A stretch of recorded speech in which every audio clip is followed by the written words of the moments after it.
সোণোৱাল কছাৰী স্বায়ত্তশাসিত পৰিষদৰ উদ্যোগত গোলাঘাট জিলাৰ দৈয়াং আৰু গোলাঘাট পৰিষদীয় সমষ্টিৰ কৃতি ছাত্ৰ ছাত্ৰীসকললৈ শুভ বৰুৱা শৈক্ষিক প্ৰতিভা বঁটা আৰু জ্ঞান বিকাশ যোজনা 2026ৰ অধীনত শৈক্ষিক জলপানী বিতৰণ কৰা হয়। মেৰাপানী দৈয়াং ছিনিয়ৰ ছেকেণ্ডেৰী বিদ্যালয়ৰ প্ৰেক্ষাগৃহত অনুষ্ঠিত অনুষ্ঠানত মুখ্য অতিথি হিচাপে উপস্থিত থাকে পৰিষদীয় মুখ্য কাৰ্যবাহী সদস্য টংকেশ্বৰ সোণোৱাল। অনুষ্ঠানত শিক্ষা সাংস্কৃতিক পঞ্চায়ত বিভাগৰ কাৰ্যবাহী সদস্যসকল বিশিষ্ট ব্যক্তি শিক্ষক অভিভাৱক আৰু শতাধিক শিক্ষাৰ্থীও উপস্থিত থাকে। এই অনুষ্ঠানত উচ্চ মাধ্যমিক আৰু উচ্চতৰ মাধ্যমিক পৰীক্ষাত কৃতিত্ব অৰ্জন কৰা সোণোৱাল জনগোষ্ঠীৰ 192 গৰাকী শিক্ষাৰ্থীক শৈক্ষিক আৰু জলপানী প্ৰদান কৰা হয়। লগতে পৰিষদীয় 10 লাখ টকাৰ পুঁজিৰে নিৰ্মাণ কৰা দৈয়াং ছিনিয়ৰ ছেকেণ্ডেৰী বিদ্যালয়ৰ নতুন গ্ৰন্থাগাৰো আনুষ্ঠানিকভাৱে উদ্বোধন কৰা হয়। অনুষ্ঠানত ভাষণ দি টংকেশ্বৰ সোণোৱালে কয় যে শিক্ষা আৰু ক্ৰীড়াৰ ক্ষেত্ৰত অগ্ৰাধিকাৰ দি সোণোৱাল কছাৰী জনগোষ্ঠীৰ ছাত্ৰ ছাত্ৰীসকলৰ উন্নয়নৰ বাবে পৰিষদে আগন্তুক দিনতো বিভিন্ন কল্যাণমূলক পদক্ষেপ অব্যাহত ৰাখিব।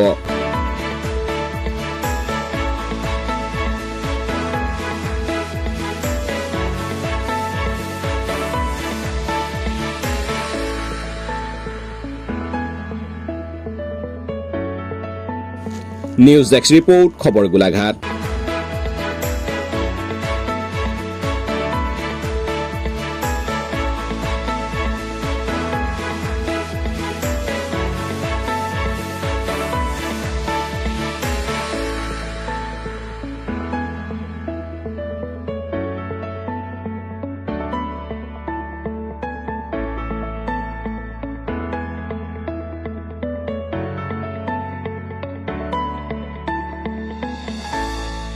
স্বায়ত্তশাসিত পৰিষদৰ আমাৰ প্ৰত্যেক বছৰে দুটা আঁচনি বিশেষকৈ হাইস্কুল আৰু হায়াৰ ছেকেণ্ডেৰী শিক্ষান্ত পৰীক্ষাত অৱতীৰ্ণ হোৱা ছাত্ৰ ছাত্ৰীসকলৰ বাবে থাকে।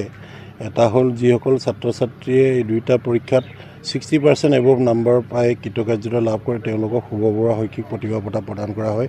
10,000 টকাকৈ আৰ্থিক অনুদান দিয়া হয়। আৰু যিসকল ছাত্ৰ ছাত্ৰী দুয়োটা পৰীক্ষাত ছেকেণ্ড আৰু থাৰ্ড ডিভিজনত উত্তীৰ্ণ হয় তেওঁলোকক জ্ঞান বিকাশ যোজনাৰ যোগেৰে তেওঁলোকক অৰ্থনৈতিকভাৱে সহযোগ আগবঢ়োৱা হয়।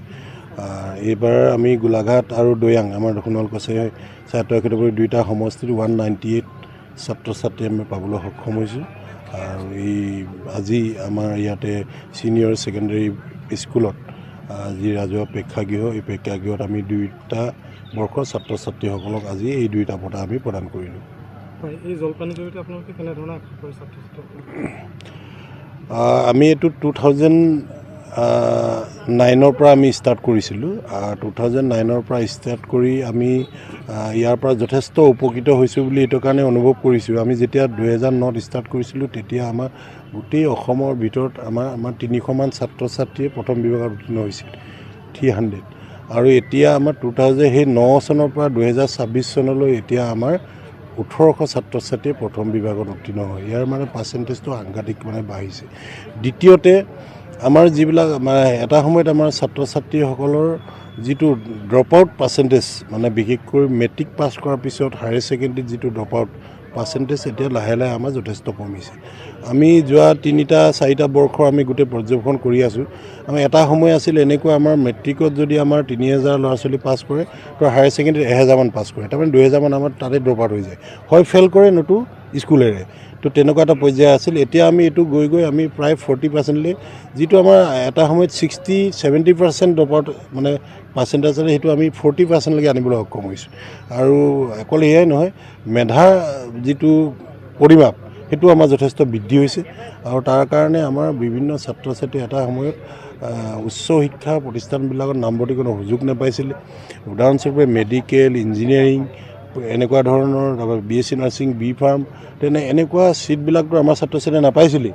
তো কাউন্সিল অহাৰ পিছত আমি অৰ্থনৈতিক পেকেজবিলাক দিবলৈ আৰম্ভ কৰিলোঁ।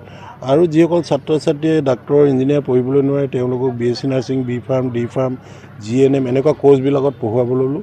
তাৰ ফলশ্ৰুতি এতিয়া আমাৰ 1000 ওপৰ ছাত্ৰ ছাত্ৰীয়ে এই কোৰ্চবিলাক পঢ়ি চাকৰি পাবলৈ সক্ষম হৈছে।